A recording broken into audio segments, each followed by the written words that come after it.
it seems everyone survived the Olympics. And now we can all look forward with joy and happiness to this convention. In the meantime, we will work with the subject of the morning.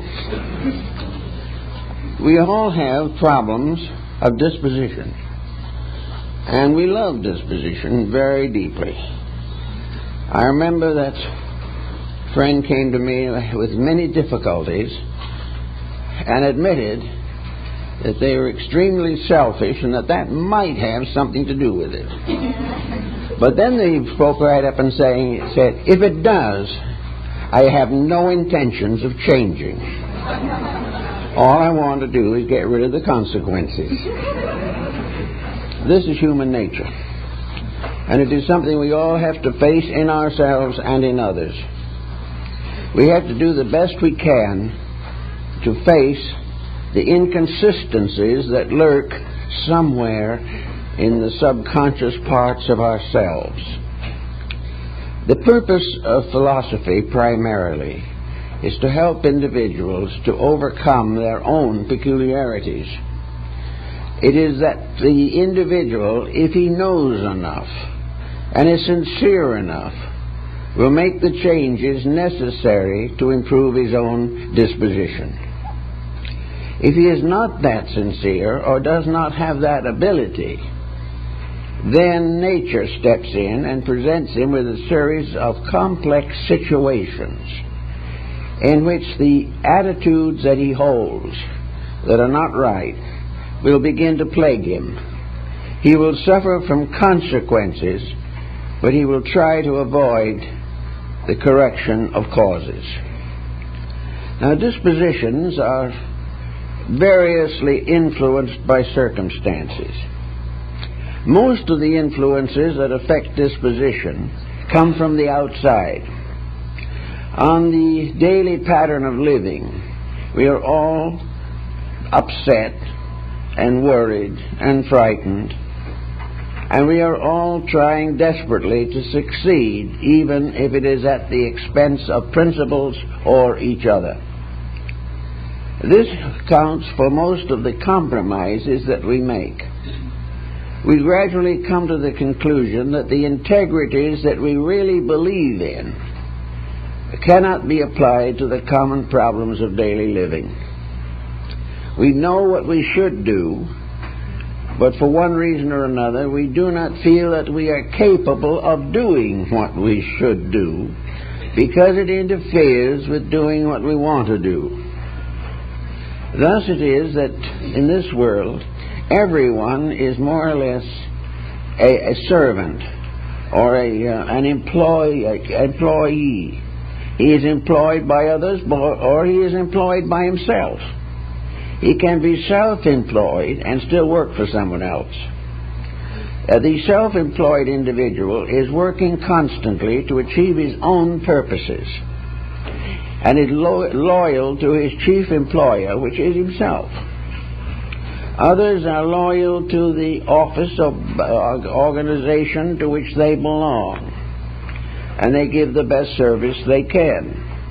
And this loyalty is usually recognized. Actually, there are many ways of looking at a problem. One of the ways to look at it is that if you change the outside, there is no proof that it's going to change the inside. The individual who changes his standard of living, moving upward into a more luxurious environment, does not inevitably become a better person. In fact, he becomes more inclined to be a less sufficient person. The more he has, the more the temptations build. And no amount of external success assures the person of a good life. If, on the other hand, the individual starts from the inside, he can gradually learn that the inside will change the outside into what it should be, if it's given a chance.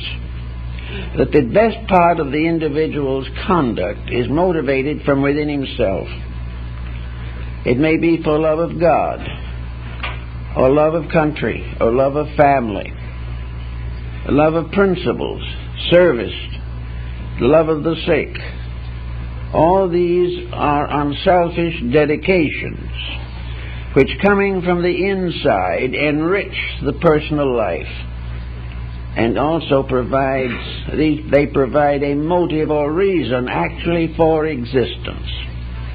There is really no legitimate reason why we are here if we cannot think of anything except ourselves. So disposition is something that you can work with in children, but if you wait too long, you're almost always going to get into a complicated situation. You cannot spoil a child for the first 15 years of life and then have a well-adjusted child later. You cannot be unpleasant in your relationships with friends, family, and business associates indefinitely and retain their friendship and cooperation. So it is very necessary for us to have a proper background upon which to build a life that is valuable and useful. Of course, in these days, we are much inclined to overlook the religious equation. We are more or less of the belief that you cannot apply religion to trade and industry, that the person cannot live according to the laws of God in a world dominated by the laws of men. To a measure, there may be some excuse for this attitude, but it is more or less of an excuse, basically. Because even in industry and business, integrities are important. And integrities are very important to the person himself and the development of his way of life. So I think we can say that basically a good business career, a good achievement in science, or in art and music, investment, banking, law, that all of these specialized fields require a religious factor to maintain their integrities. Remove religion as principles of integrity from any system of thought, and that system will deteriorate and die. Consequently, in human relationships, dispositions must finally come under the dominion of the golden rule. Dispositions must be constantly guided in ways of peace, of happiness, of sincerity. Dispositions must be taught to forgive, must be taught to rise above small personal grievances. All these things are partly possible through a constructive religious relationship with life. The individual who follows the Sermon on the Mount, or one of the dialogues of Buddha, and lives according to these rules, will be a good person. And this good person is not only more secure in this world, but faces the unknown future with a better hope. We must gradually weed out that part of our own nature which is destructive. We must get rid of the battlefield in ourselves if we expect to cure war in the world. It is impossible for the individual to break rules without this breakage spreading through society and making life impossible for other people. So in disposition, we start perhaps in an oriental mood. One of the beginnings of disposition may be to learn how to keep quiet, because in quietude we give disposition an opportunity to relax. We also give a greater opportunity in meditation and thoughtfulness for character to assert itself over the passing moods of the moment. We cannot make valuable decisions that are really going to work unless we make them when we are in a state of peace. This is very, very necessary to us. Pythagoras warned parents that no parent should ever rebuke a child while the parent themselves is angry. It must be done from a standpoint of principles, and the parent must set the example of right attitude in efforts to correct or condition the attitudes of children. So here we come into a very simple problem, that people have lost the knack of being quiet. They have lost that Zen relaxation which always associates itself with a firm and balanced judgment. You cannot sit on one end of the scales and expect an honest judgment. You must relax from within yourself, and this must be done under a discipline. Every person, even a child in their early teens, should at least once a day have a period of 15 minutes of quietude. A quietude that is not interrupted by television. A quietude that is not interrupted by all kinds of social activities. A simple quietude of being in a state of relaxation.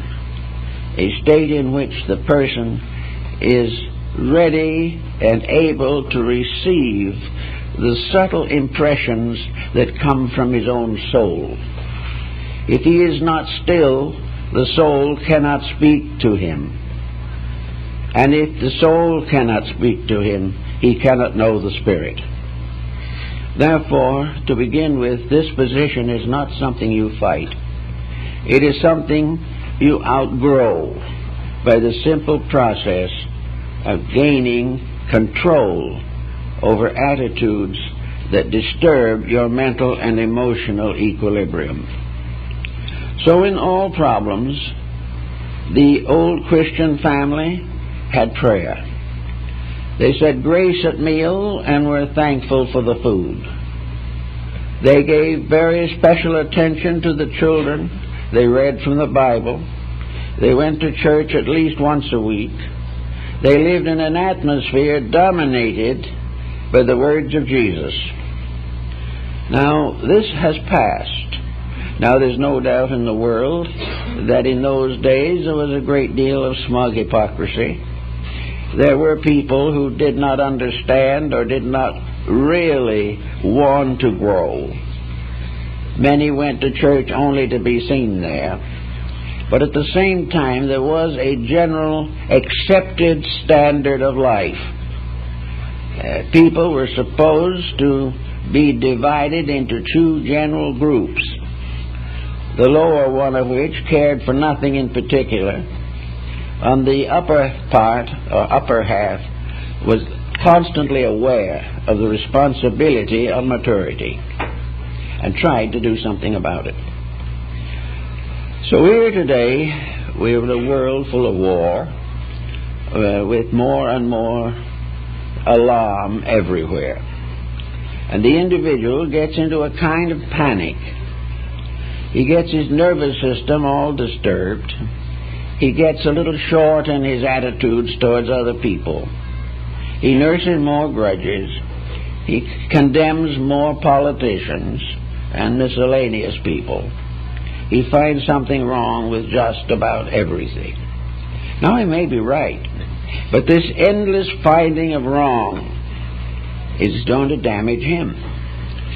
He must try to understand why things are wrong. He must learn to understand why we do not have any peace in the world. He has to learn why the United Nations can't function. He must learn why the local situation is requiring that everyone put iron bars on his windows and doors. These things are situations, and we have to try to understand how they come about and why, and to a measure why each of us in some degree is responsible for the condition. Because very few people are standing firmly on principles. And these are the only answers that can ever produce the ends that we desire. So we will hope that from the years of association we have had here, that the individual has gradually found a strengthening of character, that inside the resources of self-improvement are greater than they were before, that each person knows a little more about the laws of nature, knows through experience a little bit more about the will of God, and most of all has learned by possibly bitter experience what happens to individuals, groups, or nations that fall for arrogance and selfishness. All of these considerations help the person to be self-controlling and self-directing. So when you sit down for the little quiet time, the problem always is to observe that this quietness depends for its expression and its completion upon a certain basic constitutional attitude. The person who is basically kind will find a philosophy of kindness evolving within himself, which will protect him from many evils. He will find also that this kindness spreads through society, and that others, inspired by his attitudes, will try to do a little better themselves. So all the way along through the problems of life, we have to keep a definite contact with the interior soul factor in ourselves. We have to be sure in our natures that the best in us is guiding the rest of us, that the leadership is in the hands of the most able part of our own being. As we approach a political situation, we are not all convinced that the candidates are what they ought to be, or that the election is going to produce any very great difference in our general condition. We are not aware or not certain that leadership as we know it is sufficient, is dependable, and is dominated by unselfish idealism. Now go to ourselves for a moment. What part of ourselves have we elected to office as the guardian and guide of our lives? From what level of our own internal mechanism are we fashioning a philosophy which is to protect us, guide us, and inspire us through the years of our material existence? Are we allowing the best part of ourselves to govern the rest? Or are we constantly hiding the best because it interferes with the things we want to do? The labors of self-centeredness, selfishness, ambition, and revenge are not part of a message that comes from the best part of ourselves. It comes from a level that is not fit to govern. It is a level that, if it does get into the seat of government, will be arrogant, destructive, hateful, and abusive. Therefore, if we must make a life decision, what is the highest concept of life that we can imagine? What is our idea of a truly mature person as we try to contemplate upon such a person in the act of meditation? When we are trying to decide which part of our own natures is the best to lead the rest, we will come to some rather interesting decisions, experiences. We have to learn as people learn, that if we want good government, the governed must be reliable and intelligent. If we want the government of our personal lives to be responsible, we must therefore make it possible for that level of government to be in office and stay there. This means that the person has to defend the best part of himself if he wishes to benefit by its contributions. the possibility of achieving internal security without keeping a pact of relationship with the divine part of ourselves is impossible. Now, what is this divine part of ourselves going to do? It is going to do very largely that which the embodiment and personification of that divine self in the power and principle of Jesus Christ is to be the leader of our lives. If we belong to another religion, that's fine, because every worthwhile religion has had exactly the same attitude on this subject, namely, that if we want to achieve security and peace, we must keep the rules of life. Now, one of the things we learn, and which we are taught from childhood in Bible schools and other places, is forgiveness.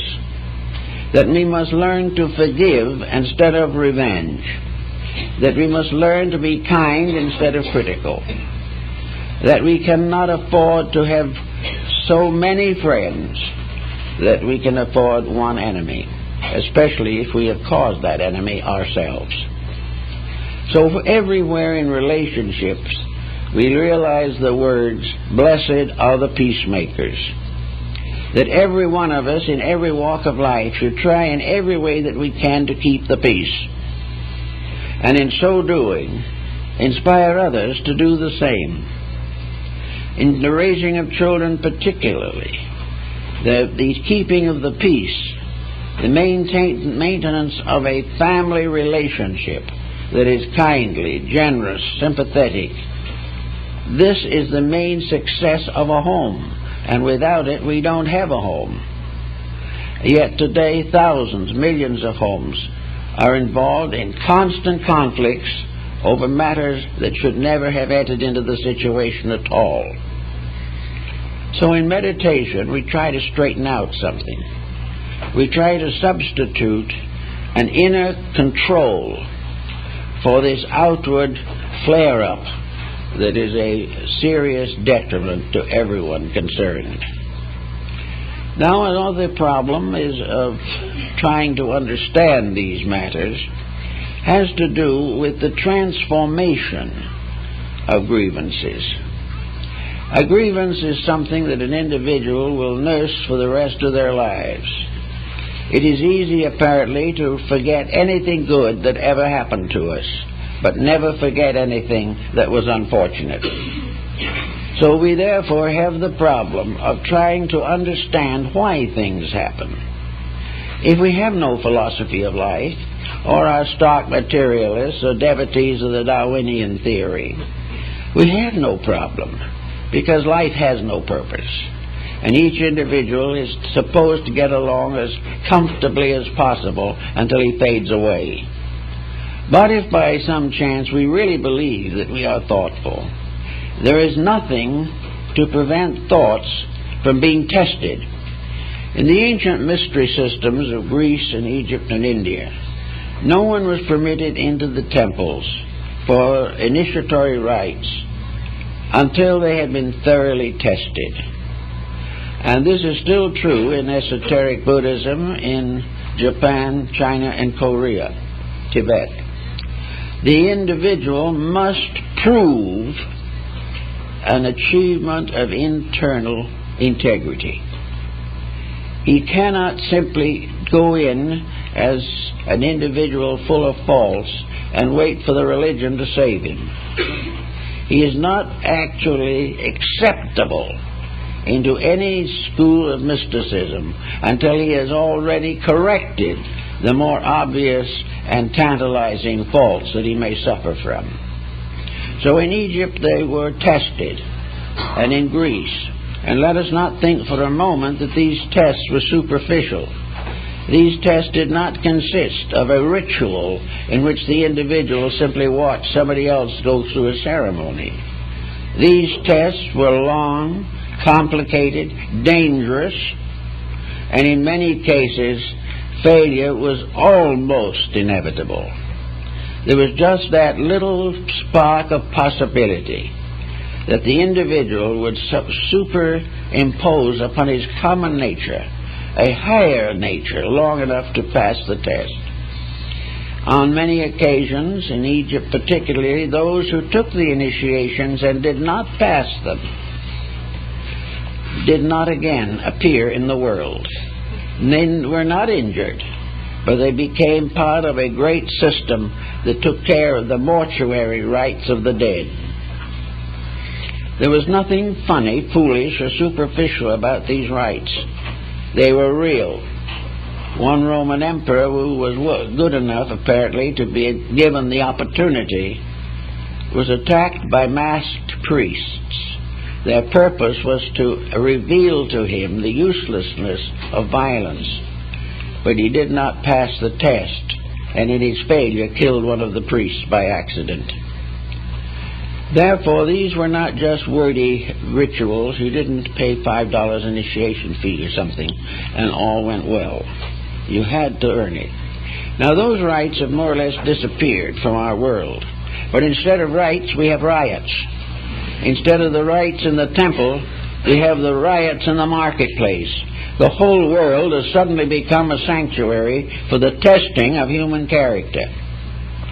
We are all faced with the same tests that were found in the caverns under Sais and Memphis.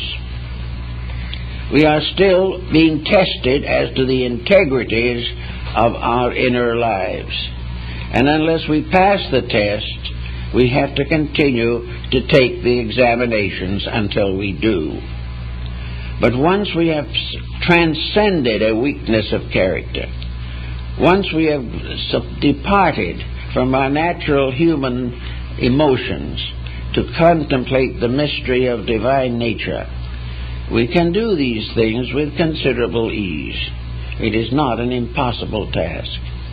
Let us therefore think of this world not just as a schoolroom, as Paracelsus termed it, but as a mystery temple, a place where individuals are tested.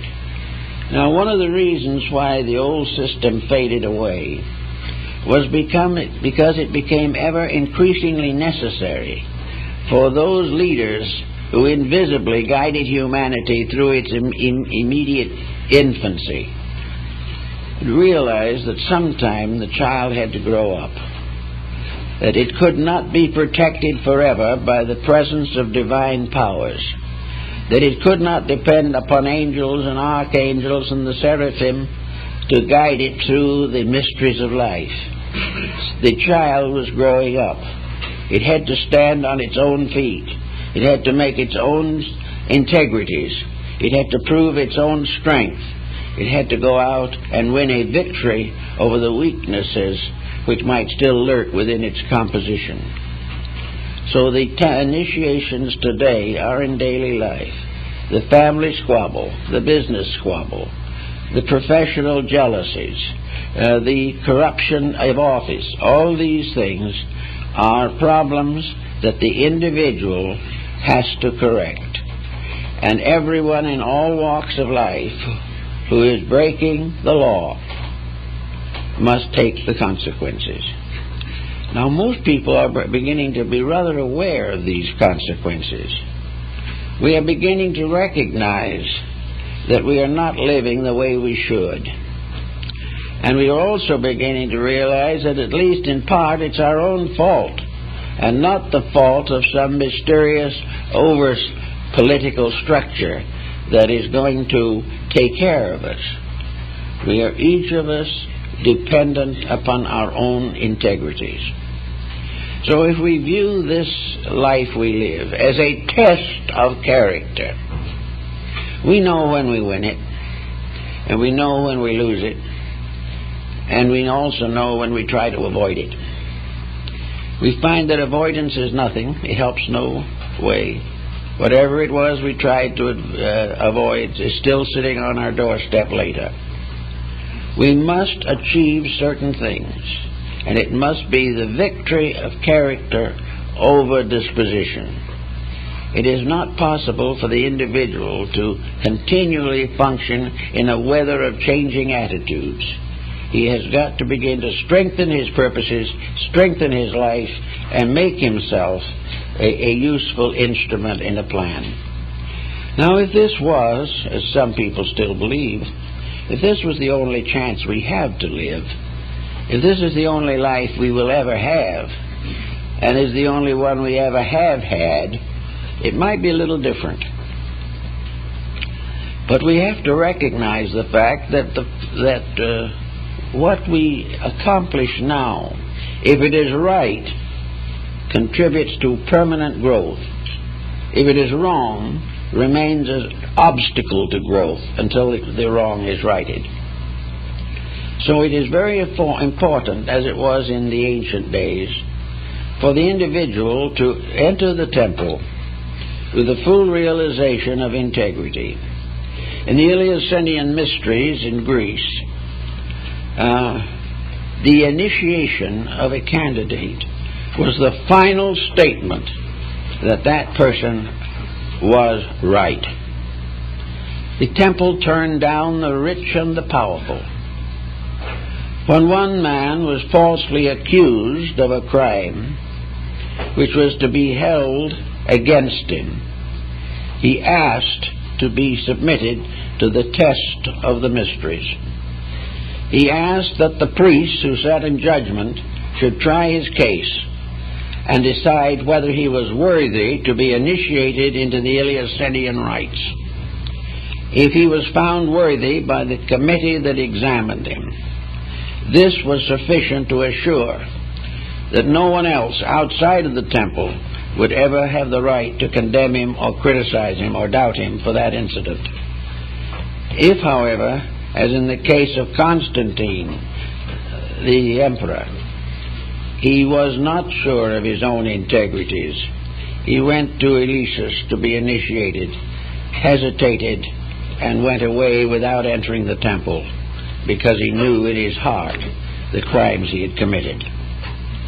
Therefore, in the temple mysteries, the final test of preparedness was a kind of examination in which the life of the person was taken under the most careful scrutiny, sometimes requiring weeks or months of research to decide. But if accepted, it meant that the common faults from which the average person suffers had been already corrected. Then the final correction took place in the rite itself, where the initiate-to-be was faced with the realization that in any emergency of life in which character was involved, he must be willing to die rather than to commit an ignoble deed. Death before dishonor was written in very large letters in the mystery system. No individual was allowed to avoid or evade the fact that his principles had to be strong enough to carry him in peace, integrity, friendlessness, affection, and regard through the most terrible emergencies of life. Well, people say that was all long ago and you can't do those things today. Well, it probably can't. But you can get into the same problems and you can have the same miserable time trying to get out of them.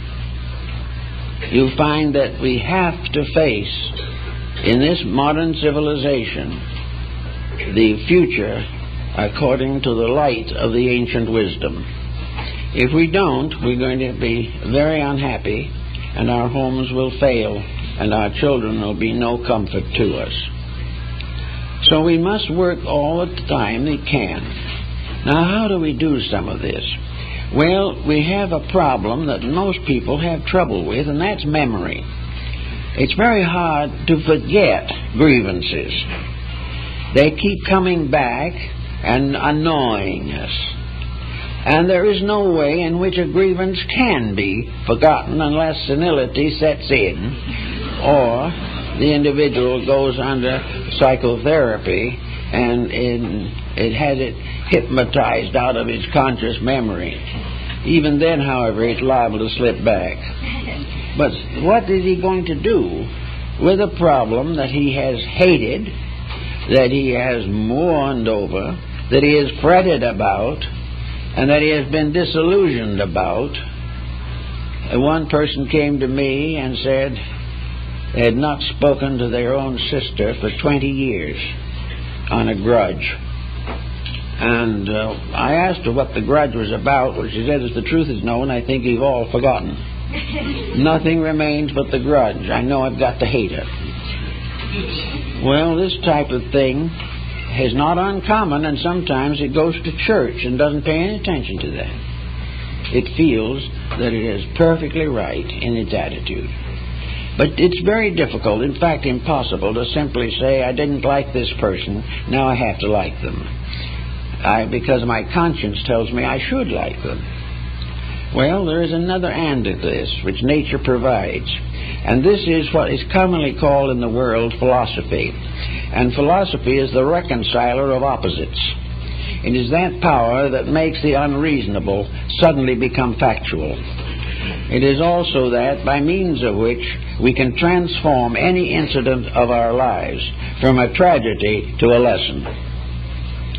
It is actually sometimes possible, I've actually heard people express it, that an injury that was done to them was the best thing that ever happened to them, because it made them think, made them try to find a solution, made them believe that they had to make certain changes in themselves.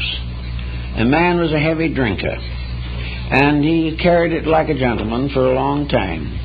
Then one day he had a serious fight and brutally beat up his own wife.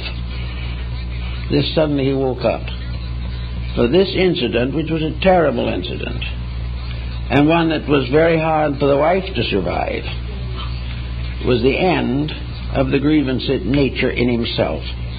He stopped drinking, he realized what had happened, and set his life to self-improvement, which ended ultimately in a better condition for all concerned. So things that happens that are wrong, if we accept that wrongness and realize it, and take it as a test rather than as an unfair situation, whether it's fair or unfair, it has to be solved by consciousness on a higher level than the consciousness on which the grudge exists. We can't settle it or destroy the grudge on its own level. We have to rise above it. We have to see that there is a lesson behind every disaster. There is a great principle involved in every catastrophe. It's hard to realize this, and sometimes our human judgments do fail. We can't quite handle it. But at the same time, it does help in a great many moderate cases of hatreds to realize that they can be changed, and that out of a situation that has been an annoyance, there can arise a great advancement of our own inner development, that we become wiser, greater, better, and more kindly as the result of a tragic situation of some kind. While Pythagoras was teaching at Crotona, he had among his disciples one young man who was what we would call today slow of learning. He never seemed to catch on to anything correctly. He misunderstood, and he tried desperately hard, but he couldn't understand or take on the heavy elements of a philosophical discipline. And finally one day Pythagoras became so annoyed at him that he made a sharp rebuke of his stupidity. The boy reached into his girdle, took out a dagger, and killed himself in the presence of Pythagoras. Pythagoras took the oath on the body of the boy that never again while he lived would he criticize any living thing.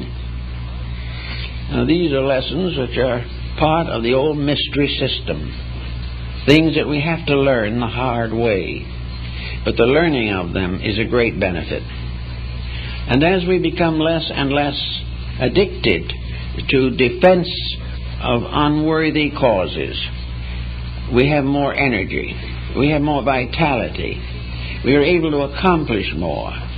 There is nothing that drops into us into neurasthenia more easily than a constantly negative attitude on something.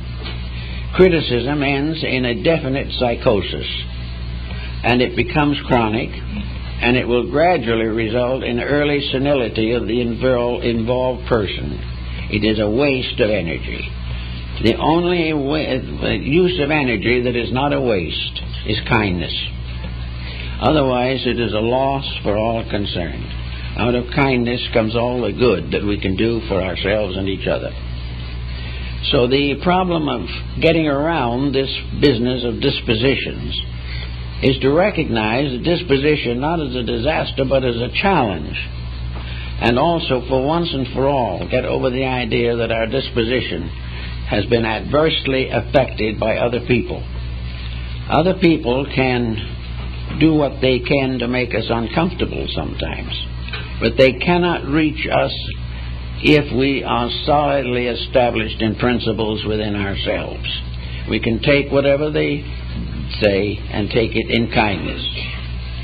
Or we can take the losses that they bring, or the cruelties which they circulate, with the realization that the only answer is, as Edwin Markham pointed out, the only answer to the cruelty of another is simple love.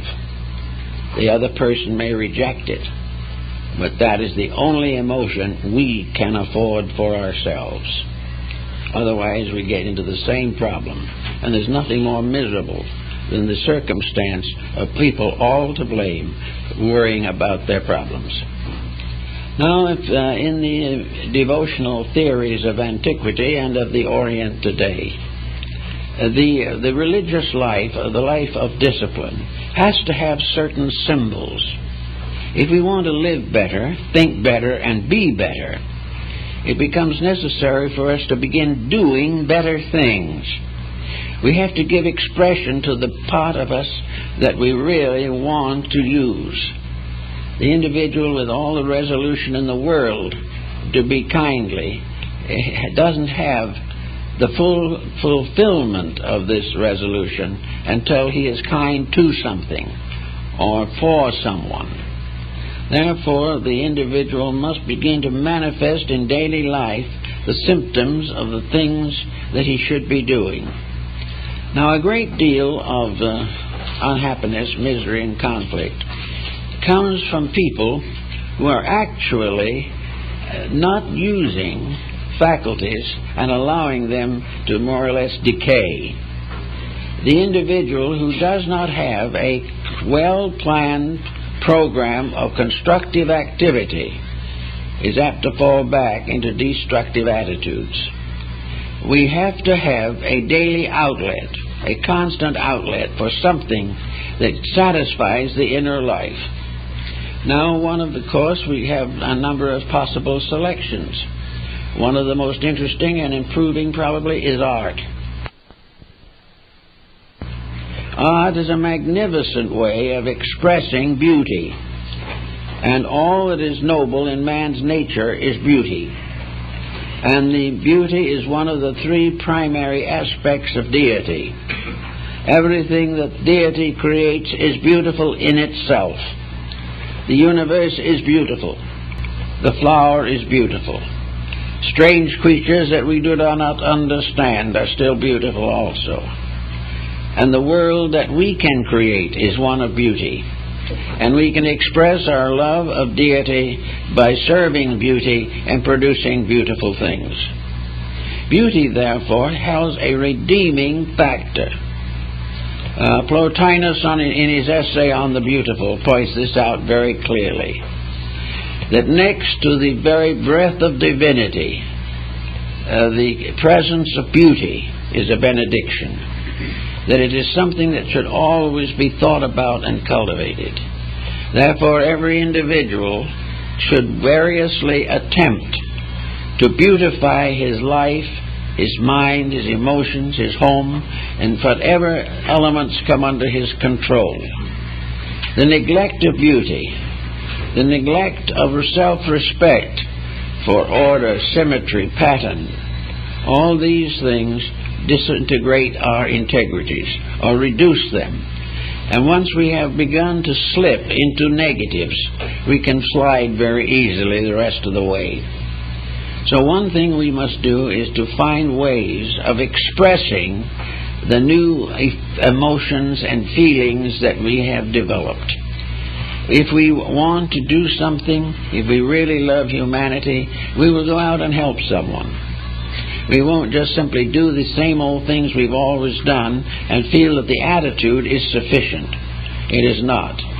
No virtue is really a proven virtue until it is used to do something that brings joy, comfort, peace, or security to others. Every bit of selfishness, therefore, violates the rules of integrity. So we have all kinds of choices.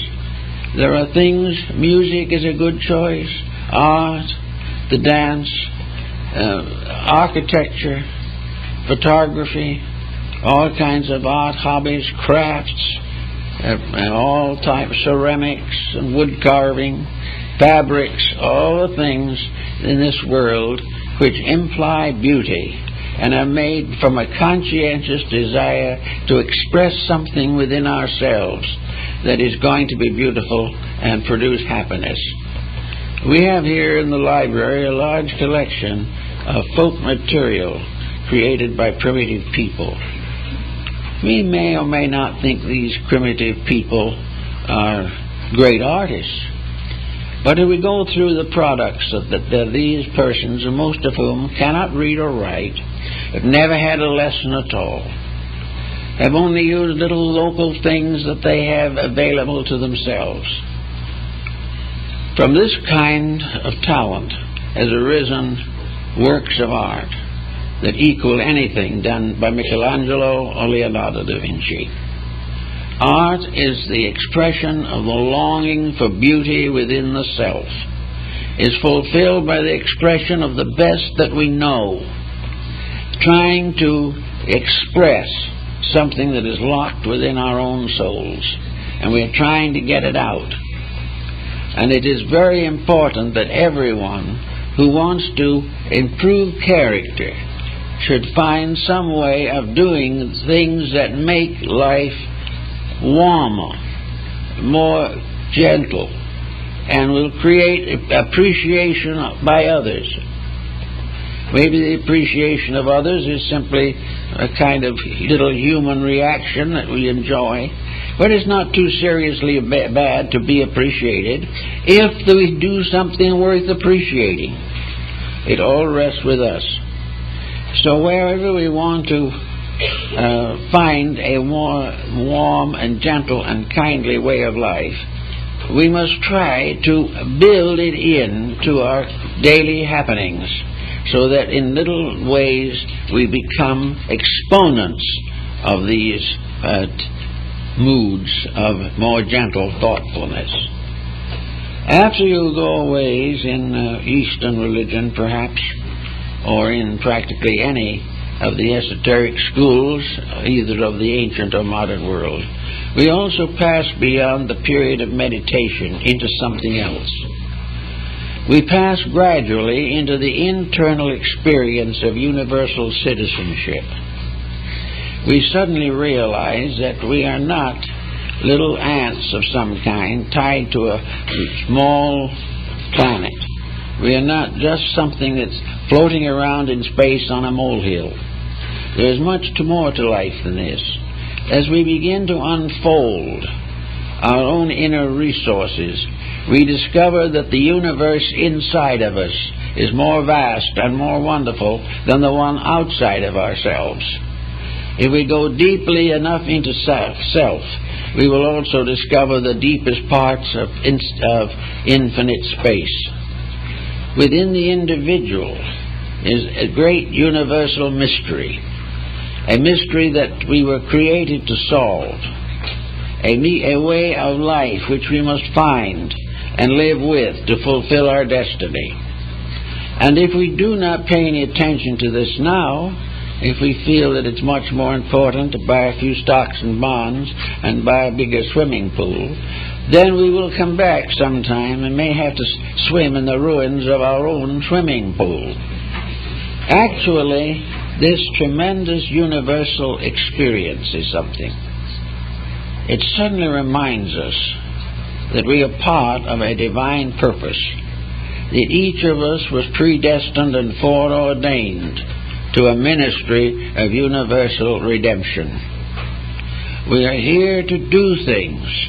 We are here to make the world more beautiful. We are here to prove that love is real and that it is not subject to all kinds of temptations and ulterior motives. We are here to become harmless, and in being harmless, gain the greatest possible strength, the strength of infinite virtue. So we have to try to get this idea of citizenship into our system. If we decide or resolve that we can't change ourselves in this life, then we have to recognize the fact that what we cannot do will be done to us. We will change. If we have to pass through the grave and into another embodiment in order to change, that is the way it will be. But change we will. And sometimes a new life is a new chance to get away for a while from all the mistakes we made in the past. But the fact that we get away from them doesn't mean we've cured them. So our new embodiment is burdened with a lot of unfinished business. And this unfinished business is perhaps most clearly defined as evidenced by disposition, temperament, and character. That basic something in ourselves that seems to move us in one direction or another is actually, in large part, that voice of unfinished business which we have brought forward from the past. Now, we've brought forward a lot of nice things, too.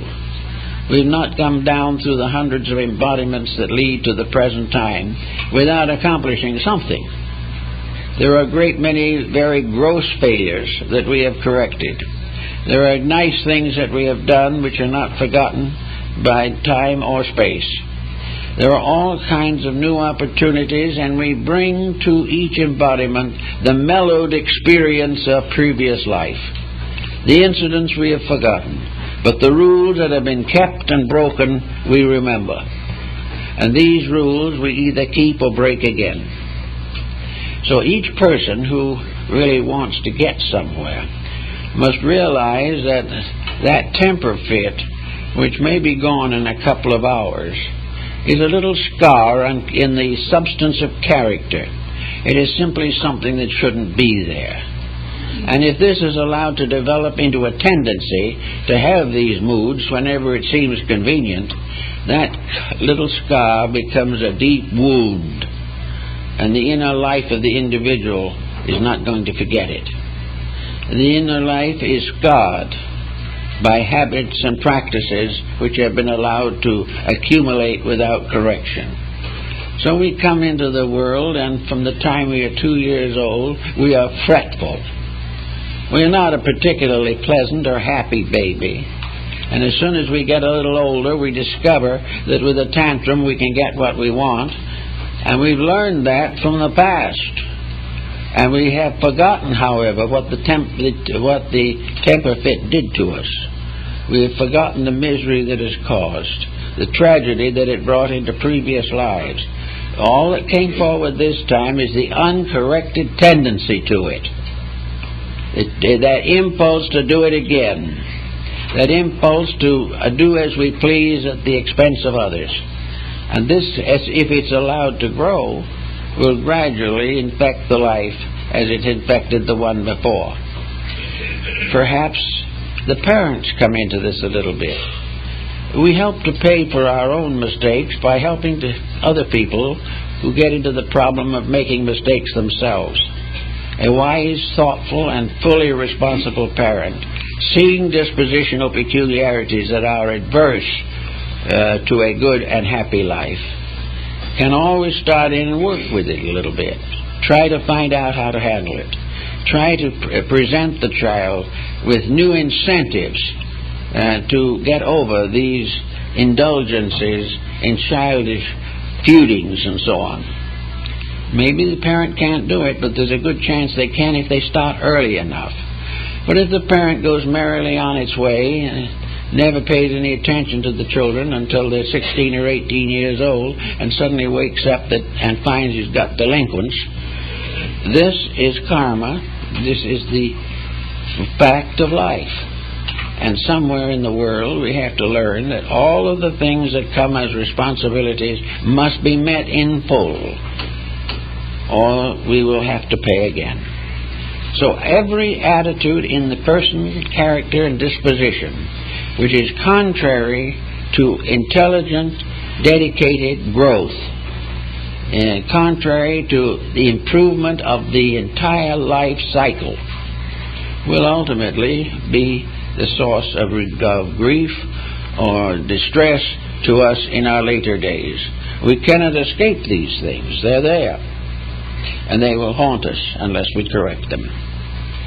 Now, this may make life look awfully heavy. It's not nice to think that we go to school all the time. Well, it depends a lot on what the school is. It is said that before he made a slight mistake, Adam attended in the school of the angels, and that when he wasn't a very apt pupil, he caused difficulties to all concerned. But actually, the nature's education is not hard. It is not a brutal thing. It is not something which says, "Thou shalt not," forever. Nature's way of educating us is to give us a beautiful world in which to live. Nice people to get along with if we are reasonably patient. Opportunities for all kinds of constructive experiences. Abilities to develop talents and resources within ourselves. The right to choose to grow. The right to grow like the flower in the field naturally, because it is its nature to grow. It is the nature of the human being to grow. It is the nature of the human being, like the flower, to be beautiful. It is the nature of the human being to be kind and generous and thoughtful. All these things are part of the beauty of life, not some hard rule in which we are going to be punished if we do wrong. The more thought is, we will be rewarded if we do right. And if we have troubles, it's because we have caused them, not because nature has wished them upon us. It is because we have not chosen to be happy in a world in which happiness is possible. A happiness, at least a very complete contentment, by means of which we can live a life that is useful, constructive, meaningful, and do all the better things we want to do without falling victim to the negative aspects of our own disposition. The only way we can really overcome a bad dispositional fault is in ourselves, and not permitting ulterior motives to focus upon that fault. In old days, they always thought that demons and evil spirits were tempting human beings to make mistakes. We've kind of gotten over that point of view, however. We've realized finally that it's not necessary to have demons to help us make mistakes. We can do a good job of it all by ourselves. But we still like to blame something. And when it reached the point where we couldn't blame the devil, and we couldn't blame demons that were supposed to lurk under the front doorsteps of the houses, then we had to find someone else. We had to have a scapegoat. There had to be some reason why we did wrong, and it just couldn't be ourselves that's to blame. So in the development of a scapegoat, we have gradually developed the process of transferring the causes of our discontent to those around us. We're going to blame one relative for one thing and another for something else. We are going to avoid very carefully the recognition that the ability to succeed in spiritual matters rests entirely in our own keeping. The parable of Jesus walking on the waters has been used in a number of metaphysical systems as a representation of the Christ Spirit in man walking upon the storm and walking where no ordinary person can walk. And that in walking upon the waves, it means that the enlightened soul can walk upon the corruptions of life without drowning, without being controlled or directed by the infirmities that arise in our daily living. So we can all walk upon the waters of our own problems. We can say to the oceans, "Be still," and they will be still. We can say to our own hearts, "Be still, and know that I am God." These things can happen. Until they happen, we're all going to be in trouble. And it's too bad if we can't grow enough to make sure that we get rid of most of our troubles in this life, at least. Maybe there was an old saying that was quite prevalent in India and among some of the schools that originated in India, that when the individual really was determined to do right, all his old bad karma was dumped on him at once. Because it seems that no one puts the rocks in the way of someone who isn't going anywhere. But the moment you go somewhere, you have to use resources that have strength behind them. If you want to suffer, you can stay just as you are and enjoy it if you can. And some do. But if you want to grow, you're going to be forced to face issues that you have previously carefully avoided. You are going to have to do things that you really did not want to do. So it is an idea that the moment you make a dedication, your troubles increase. This is not true. Dedication never caused a problem. But dedication can come into complex relationships with big problems that you yourself have already caused. So if you want to grow, you have to have growing pain of some kind. Every child has it. They go through nervous tensions and all kinds of things trying to grow up. When we want to grow from a modern, present, immature level of life and thinking to a higher one, we have to face challenge. We have to discover that there is in ourselves something that doesn't seem to want to grow, that it wants to live its own peaceful life. In the famous Wagnerian opera of Siegfried, Fafner, the giant, who was rewarded by Wotan by being given the treasures of the Nibelung, went into a cave and buried the treasures.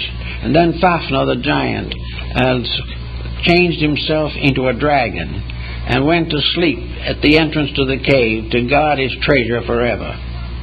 When Siegfried came along, the hero, to challenge this and to force the reluctant dragon to give up the treasures, the sleepy dragon just said, "Let me sleep, let me sleep."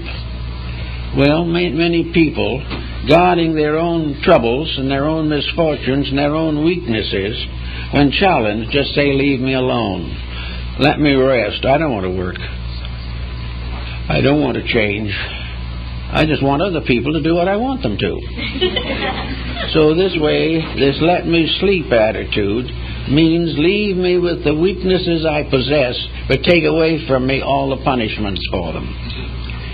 This can't be done. But as I remember several Hindu metaphysicians I knew years ago pointed out to me, namely that one of the signs of healthy growth is the fact that you're expected to be better than you were yesterday. Each day must be an advance, or this impulse of growth turns on itself and sours. The real part of growth, once you assume it, once you decide to live a better life, you have to stay with it, because if you fail, it was worse than it was before. But this victory is there. We are all here because in each of us is the eternal flame of divine life. We are here because we are sparks of a divinity that is eternal. We are here because that spark in us is clothed with a series of vestments. which we call sometimes bodies and sometimes veils. We have not only the spirit, but we have a soul nature, which is equivalent in the West to the Buddhist concept of Bodhi, the enlightener within ourselves, the soul. We have a mind of two levels and stratas, a mind of creative power and a mind of repetitive powers. We have emotions, which are both ideal and material. And we have a physical body, which is not a principle itself, but is a receptacle of all of these higher principles that function through it. So we live here with a visible body, which is the tail end appendage of our complete natures. We live here with this inside power, the power of feeling, the power of thinking, the power of believing. And we have a tremendous energy equivalent with which to work. We have been given a body that is a very wonderful thing. One article I saw not long ago says that the human heart, by testing and checking, is able to outlast and outlive 7 expensive automobiles, each of which has been driven 100,000 miles. The heart would take that as just an ordinary job. This heart within us is unbelievable. It is something that gives us the right to make better decisions, the right to grow, the right to be wonderful people, the right to breathe, the right to have friends, to see nature, to do all the things that would make beauty. And yet now we are beginning to realize from psychotherapy and various psychological conditioning systems that we can cut down the endurance of the heart by nearly half by negative thinking alone. Criticism sickens the heart. Pleasure, joy, reward, gratitude strengthens the heart. So even the body has to pay for the mistakes of the thing that lives in it. And because of this, we don't realize that a large part of the vitality of life is wasted trying to avoid work. Next, we have the emotional nature with its various factors and elements to consider. We have emotions that run all the way from idealistic spiritual convictions to the most corporeal passions and fears and hates. The emotional nature is also, however, a beautiful thing in itself, and it carries the karma very largely that results from the failure of the power that lives in that body. So the emotions, if they're allowed to run without control, end in all sorts of extravagances and luxuriousness. It becomes a problem in which the person finally kills themselves with their own luxuries. We read in the papers every day of some wealthy person who passes out in his 50s from exhaustion. This type of emotional pressure and the corruptions and intemperances of emotional excess destroy life, and also result in a lot of bad karma in most cases. Then we have the mental nature. The mental nature is rather heroic. It likes to be very self-centered. It likes to think how great it is, how great and important the individual is who has privilege to have this particular mind. And the result of that, it goes off into all kinds of misuses of mental energy, all the way from black magic up to exploitation, war, ambitions that lead to the destruction of values. All these things we have to fight with or do something about. We really don't fight them, because there's nothing that wins a victory over emotions, thoughts, attitudes, energy fields, and all these things. Nothing wins a greater victory more rapidly than quietude. At peace with self is the most important thing the person can achieve. And in order to be at peace with themselves, they have to respect themselves. They have to know that what they are doing and how they are doing it is acceptable in the sight of that which is within themselves. They also have to realize that they must fulfill the burdens and responsibilities which they have assumed in life, not to regard them as burdens, but to regard them as opportunities. Every problem that confronts us is an opportunity to grow. It is a chance to be bigger now than we were yesterday. It is a chance to solve something. And perhaps most of all, it is a chance to learn something. When Francis Bacon, as the principal exponent and founder of the modern scientific approach to knowledge, pointed out on one occasion that there are 3 or 4 ways in which knowledge can be accumulated. And the most important of these is experience. Experience can be anything from the farmer in the field to the technician in the laboratory. Experience is the privilege of knowing for certainty that various causes have inevitable effects. Experiences tell us what we can do and what we cannot do. And all of the great scriptures of the world were based upon the experiences of prehistoric human beings, or perhaps visitors from larger and more friendly worlds. But experience is the great teacher. Experience will tell us when our stomachs are not being treated properly. Experience will tell us when we offend our children. Experience will tell us when we vote for the wrong candidate. Of course, this is a little intangible because they don't always have a candidate worth voting for. But we do the best we can. This is one of the intangible uncertainties that Bacon, I think, would probably say requires laboratory research. That is, they must keep on experimenting until they find out that which is good. But in all ways, we have ways of growing and learning, and we do have ways of getting away from the parts of ourselves that we can't get along with very well. We can get our minds off of ourselves. The individual who is all wrapped up in himself has been described as a very small package, and that's what he is. It is perfectly possible for us to become so much more interested and involved in important things that we have no longer time to spend all our energy trying to please our own egos. It's not necessary for us to just go along doing things that don't mean much, but there's always ways in which we can learn to make better use of the powers that we have. We can get our minds off of ourselves by involving our minds in educational projects.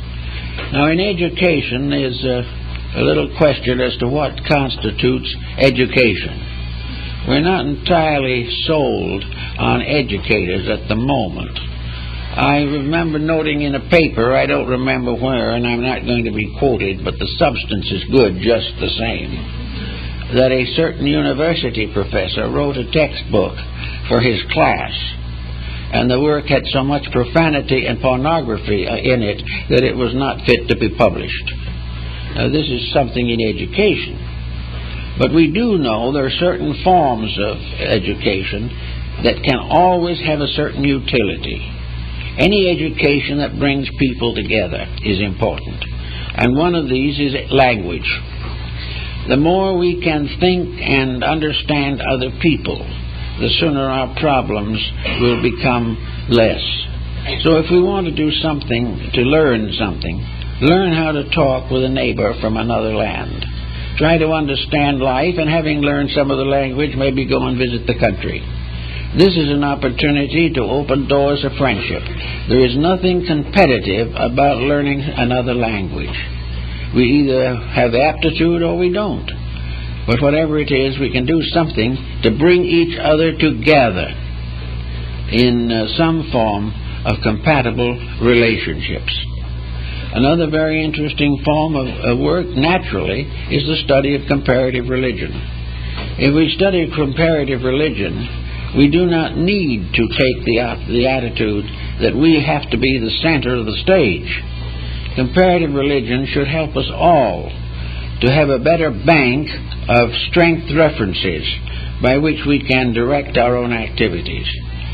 By comparative religion, we can heal in our own hearts the wounds that competitive nations are not able to heal geographically in these days.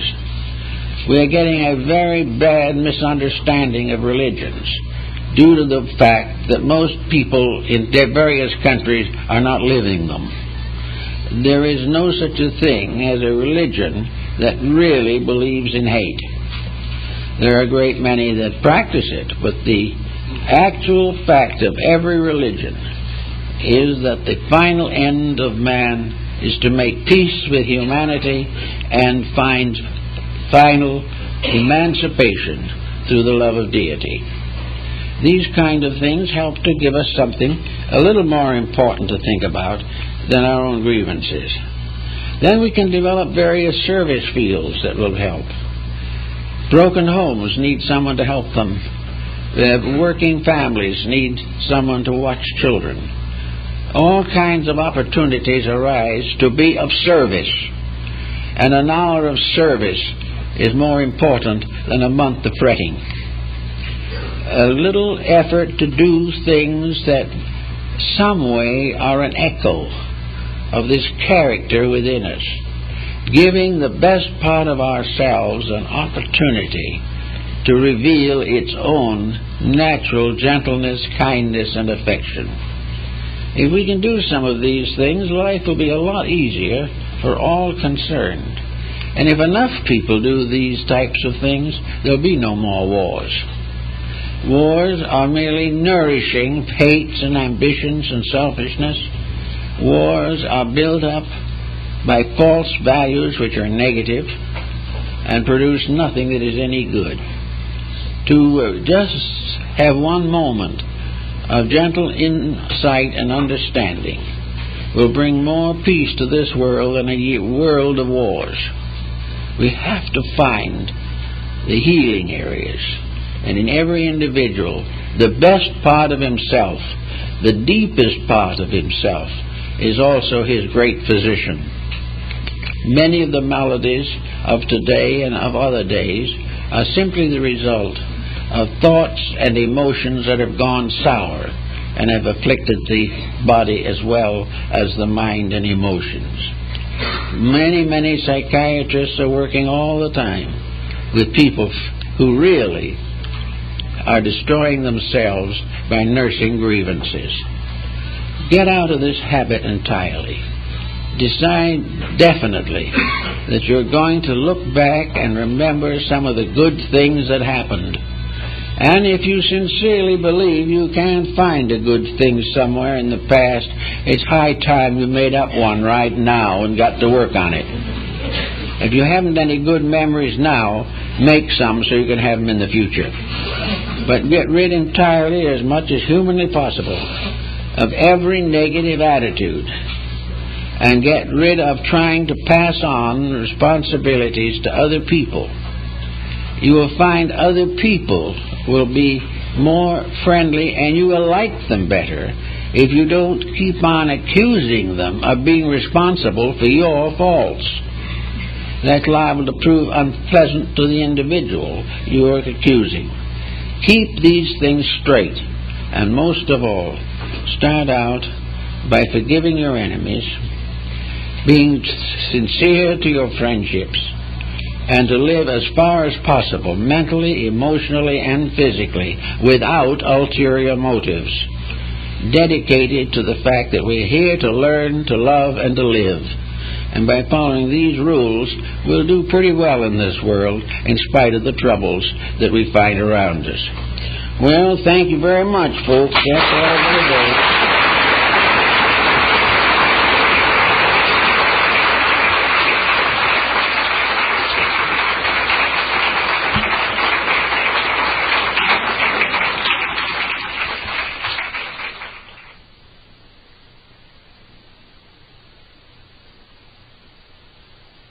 If he is not that sincere or does not have that ability, then nature steps in and presents him with a series of complex situations in which the attitudes that he holds that are not right will begin to plague him. He will suffer from consequences, but he will try to avoid the correction of causes. Now, dispositions are variously influenced by circumstances. Most of the influences that affect disposition come from the outside. On the daily pattern of living, we are all upset and worried and frightened, and we are all trying desperately to succeed, even if it is at the expense of principles or each other. This accounts for most of the compromises that we make. We gradually come to the conclusion that the integrities that we really believe in cannot be applied to the common problems of daily living. We know what we should do, but for one reason or another, we do not feel that we are capable of doing what we should do because it interferes with doing what we want to do. Thus it is that in this world, everyone is more or less a servant or an employee.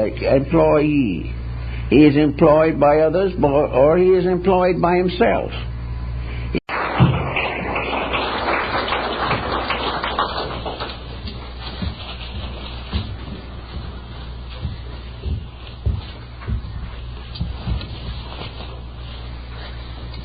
Well, it seems everyone survived the Olympics, and now we can all look forward with joy and happiness to this convention.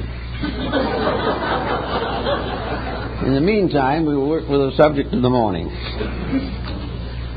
We all have problems of disposition, and we love disposition very deeply. I remember that a friend came to me with many difficulties and admitted that they were extremely selfish and that might have something to do with it. But then they spoke right up and said, if it does, I have no intentions of changing. All I want to do is get rid of the consequences. This is human nature, and it is something we all have to face in ourselves and in others. We have to do the best we can to face the inconsistencies that lurk somewhere in the subconscious parts of ourselves. The purpose of philosophy primarily is to help individuals to overcome their own peculiarities. It is that the individual, if he knows enough and is sincere enough, will make the changes necessary to improve his own disposition. He can be self-employed and still work for someone else. The self-employed individual is working constantly to achieve his own purposes and is loyal to his chief employer, which is himself. Others are loyal to the office or organization to which they belong, and they give the best service they can, and this loyalty is usually recognized. Actually, there are many ways of looking at a problem. One of the ways to look at it is that if you change the outside, there is no proof that it's going to change the inside. The individual who changes his standard of living, moving upward into a more luxurious environment, does not inevitably become a better person. In fact, he becomes more inclined to be a less sufficient person. The more he has, the more the temptations build. And no amount of external success assures the person of a good life. If, on the other hand, the individual starts from the inside, he can gradually learn that the inside will change the outside into what it should be, if it's given a chance. that the best part of the individual's conduct is motivated from within himself. It may be for love of God, or love of country, or love of family, love of principles, service, love of the sick. All these are unselfish dedications which, coming from the inside, enrich the personal life, and also provide a motive or reason actually for existence. There is really no legitimate reason why we are here if we cannot think of anything except ourselves. So disposition is something that you can work with in children, but if you wait too long, you're almost always going to get into a complicated situation. You cannot spoil a child for the first 15 years of life and then have a well-adjusted child later. You cannot be unpleasant in your relationships with friends, family, and business associates indefinitely and retain their friendship and cooperation. So it is very necessary for us to have a proper background upon which to build a life that is valuable and useful. Of course, in these days, we are much inclined to overlook the religious equation. We are more or less of the belief that you cannot apply religion to trade and industry, that the person cannot live according to the laws of God in a world dominated by the laws of men. To a measure, there may be some excuse for this attitude, but it is more or less of an excuse, basically. Because even in industry and business, integrities are important. And integrities are very important to the person himself and the development of his way of life. So I think we can say that basically a good business career, a good achievement in science, or in art and music, investment, banking, law, that all of these specialized fields require a religious factor to maintain their integrities. Remove religion as principles of integrity from any system of thought, and that system will deteriorate and die. Consequently, in human relationships, dispositions must finally come under the dominion of the golden rule. Dispositions must be constantly guided in ways of peace, of happiness, of sincerity. Dispositions must be taught to forgive, must be taught to rise above small personal grievances. All these things are partly possible through a constructive religious relationship with life. The individual who follows the Sermon on the Mount, or one of the dialogues of Buddha, and lives according to these rules, will be a good person.